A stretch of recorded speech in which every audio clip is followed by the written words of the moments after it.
Olá, chegamos aqui a mais um recap semanal e o objetivo aqui é a gente ficar por dentro de tudo aquilo que aconteceu no mercado financeiro na última semana. Sem mais delongas, vamos passar aqui a nossa apresentação, aquilo que eu trouxe para a gente poder conversar. Então, o que a gente vai ver nesse vídeo? Aquilo que movimentou o mercado na última semana, os principais indicadores financeiros, vamos comentar sobre algumas ações e vamos ver o calendário econômico para a próxima semana. Bom, então o que movimentou os mercados? Nós tivemos ainda efeitos, do tarifaço de Donald Trump. Então, na última semana, ele tinha imposto uma série de tarifas para a maioria dos países do mundo, inclusive para seus aliados, e sofrendo pressão, ele acabou suspendendo essas tarifas por 90 dias, deixando uma tarifa mínima de 10%. Mas essa suspensão não atingiu a China, então Donald Trump decidiu começar uma guerra comercial deliberada contra a China. Então agora os produtos chineses pagam 145% para entrarem nos Estados Unidos. A China retaliou com um aumento também nas tarifas de importação dos produtos americanos, fez também denúncia na OMC e não quer se curvar. Então, agora, os produtos americanos precisam pagar 125% de imposto para entrar na China. Isso praticamente inviabiliza o comércio entre os dois países. A gente já sabe que muitas empresas suspenderam a importação, os negócios estão parados. Isso certamente vai levar a uma recessão mundial, uma queda na produção global. Então, a gente pode esperar um cenário muito complicado aí para os próximos anos, mas já no curto prazo. Então, tenho certeza que os consumidores americanos vão acabar pagando mais, isso vai gerar uma inflação nos Estados Unidos, mas ninguém ainda sabe a medida desse impacto para os americanos e também no mundo, né? É uma guerra comercial sem precedentes. A preocupação é que a tensão pode aumentar entre os dois países, né? Então, do ponto de vista comercial, eu acho que já está no limite, né, essas tarifas de 125% e 145%, e agora esses países vão entrar em batalhas em outros campos, né? A gente tem aí o campo econômico. Então, por exemplo, nesse tarifaço, o Trump ele acabou aliviando alguns setores, né? Então, alguns produtos, por exemplo, alguns minérios raros que os Estados Unidos importam da China, ele isentou dessa elevação de tarifas e, em contrapartida, a China impôs restrições para exportar esse tipo de produto para os americanos. Então, essas restrições vão impactar tanto a indústria de tecnologia americana quanto a indústria militar, que depende dessas matérias-primas para sua produção. Do ponto de vista político, também vai haver tensão. Os Estados Unidos contam com a China na situação da guerra da Ucrânia com a Rússia, né, para poder acontecer esse processo de paz. Então a China como um grande player ali, principalmente pelo lado da Rússia, para diminuir a escalada, né, a ofensiva russa. Então os Estados Unidos também contam com a China em relação à escalada armamentista nuclear do Irã, e agora a China pode recuar nessa cooperação. Então formando assim um bloco, né, de aliados contra os Estados Unidos. Além disso, tem a questão do fentanil, né, que a gente sabe que é um opioide que afeta muito os Estados Unidos e vem contrabandeado do México, e os insumos para produzir essa droga são produzidos pela China. Então, os Estados Unidos já vem trabalhando com a China para que a China exerça maior controle sobre a produção desses insumos. Então, pode ser agora que, em retaliação, a China recue disso, e isso afeta diretamente a saúde pública e a questão do tráfico de drogas nos Estados Unidos. E também tem uma escalada militar. A gente sabe que a China quer exercer controle de Taiwan, e Taiwan é muito estratégico para os Estados Unidos. Então, se Taiwan ficar diretamente sobre o controle da China, né, isso vai afetar a importação dos Estados Unidos, principalmente de chips, né? A gente sabe que Taiwan é muito responsável na produção de tecnologia que alimenta as indústrias americanas e a China pode exercer mais pressão sobre Taiwan. A Marinha chinesa, inclusive, fez alguns ensaios, né, de cerco a Taiwan agora no mês de abril. Então, a gente tem, de fato, um risco muito grande nessa escalada militar e tudo isso gera incertezas no mercado financeiro. Então, vamos dar uma passada sobre como ficamos com os principais índices de ações no Brasil e nos Estados Unidos. O Ibovespa fechou a semana com uma leve alta de 0,33%, no ano acumula uma alta de 6,15%, mas abril está em queda de 1,98%. O IDIV teve uma queda de 0,34% na semana e o IFIX uma queda de 0,68%. Olhando para a profundidade de mercado, a gente vê que nessa semana não tivemos tanta sangria, né? No índice Bovespa, 21% das ações ficaram em queda, no IDIV 29%. Quem sofreu mais foi o IFIX, né? Que é o índice dos fundos imobiliários, em que 37% dos papéis tiveram queda. Por outro lado, nós podemos ver que 57% das ações do Ibovespa fecharam em alta. O S&P 500 fechou em alta de 5,7%, apesar de ter sido uma semana muito volátil para esse índice, mas o destaque está com o índice Nasdaq, que fechou em alta de 7,29%, e o Dow Jones em alta de 4,95%. Então a gente vê que os principais índices americanos acabaram recuperando um pouco essa semana, mas mesmo assim todos eles estão em baixa acumulada no mês e no ano, especialmente para o Nasdaq, que está com baixa de 14,18% no ano. Falando das moedas, o dólar fechou cotado a 5,87, mas na quarta-feira chegou a 6,05, numa forte alta na quarta, e depois acabou recuando com essa suspensão das tarifas do Donald Trump, né? No mês, o dólar está em alta de 2,29% e no ano em queda de 6,15%. A gente sabe também que em dezembro o dólar teve uma forte alta. A expectativa é que o dólar continue subindo na medida em que essas tensões aumentem e essa incerteza nos mercados financeiros continuem, né? Então o real acaba sendo uma moeda fraca e acaba perdendo valor diante desses cenários. O dólar ele está se desvalorizando, né, frente a uma cesta de moedas global, das principais moedas. Então a gente vê que o índice dólar, o dólar caiu 2,83% frente a essas moedas na semana, e no ano o dólar já se desvalorizou 7,43%. O Bitcoin na semana ficou em queda de 0,54% e está acumulando no ano uma queda de 10%. Né? Em relação ao real, Bitcoin real, nós tivemos uma alta de 0,21%, mas por conta também da desvalorização do real apresentado aqui nessa semana. Bom, falando das principais commodities, o ouro, né, principalmente nesses momentos de incerteza, acaba tendo uma demanda muito forte. Ele teve uma alta de 6,55% na semana. O destaque aqui é para o petróleo Brent, que caiu 2,27%. Então, ele tem enfrentado forte queda. A gente vê que as ações da Petrobras, por conta disso, também estão caindo, né? No mês, o petróleo Brent já acumula perda de 13,77% e em 12 meses uma queda de 29,41%.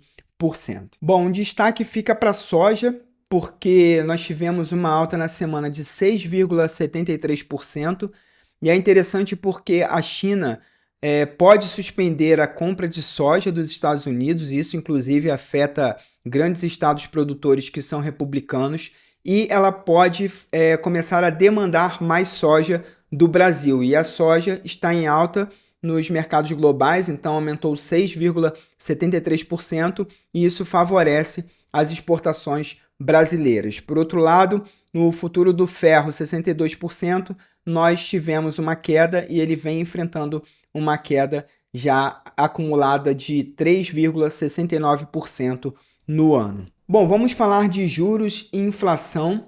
Então, o CDI efetivo está em 14,15%, a meta da taxa Selic é 14,25%, mas o destaque está para o IPCA, que teve uma alta no mês de março de 0,56%. Então, foi a divulgação do IPCA de março na última sexta-feira, com essa alta de 0,56%, e parece que desde 2023 a gente não tem um mês de março com uma alta tão considerável. Foi menor do que a alta do mês de fevereiro, que ficou em 1,31%, né, que foi uma alta muito expressiva, mas também a gente tem a sazonalidade ali do início do ano, principalmente com volta às aulas, né, reajuste de matrículas, enfim, que acabou afetando o mês de fevereiro. Mas o acumulado de 12 meses da inflação está em 5,48%, então isso, mais as incertezas no mercado global, podem fazer com que as taxas de juros continuem elevadas no Brasil sem uma perspectiva de baixa. Então, falando de estrutura a termo na taxa de juros, a gente observa uma elevação da taxa em toda a estrutura da curva, tanto de curto, médio e longo prazos, então refletindo assim esse aumento de incerteza e aumento dos riscos no mercado financeiro. Quando a gente olha para as taxas dos títulos do Tesouro Direto, né? O pré-fixado 2028 aumentou 0,29 pontos percentuais e na manhã de sexta-feira a taxa era 14,27%, com o valor do título, o valor de compra de R$ 694. O Tesouro IPCA 2029 teve uma alta na sua taxa de juros de 0,15 pontos percentuais, e com juros a 7,83%. O Educamais 2035 teve uma alta na sua taxa de 0,11 pontos percentuais, passando para 7,5%. E o Tesouro Renda Mais 2045 foi o único que apresentou uma queda na taxa de juros para 0,07 pontos percentuais. Uma ligeira queda não muito significativa.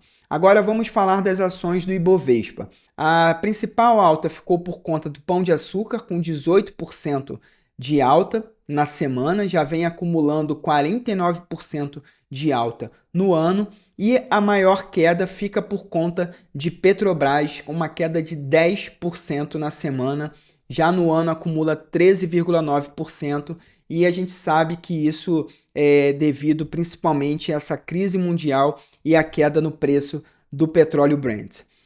Nas ações do IDIV, o destaque fica para a Marfrig, com uma alta de 8,7%.